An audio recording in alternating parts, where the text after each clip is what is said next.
Bismillahirrahmanirrahim. Saya Syed Muhtar, sarjana hukum, mengabdikan diri untuk Partai Aceh di Kabupaten Gaylues.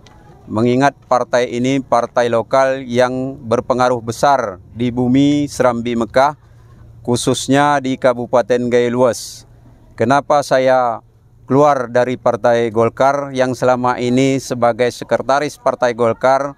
Saya sudah beberapa bulan yang lewat mundur diri dari Partai Golkar karena saya menganggap Partai Golkar tidak menyerap aspirasi konstituen di lapangan, tetapi lebih berkepentingan kepada pribadi dan golongan.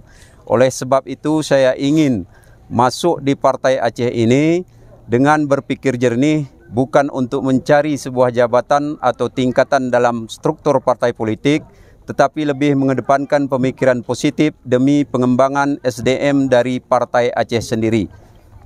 Demikian penyampaian yang saya sampaikan di hadapan kawan-kawan dan rekan-rekan. Hari ini saya bergabung di Partai Aceh.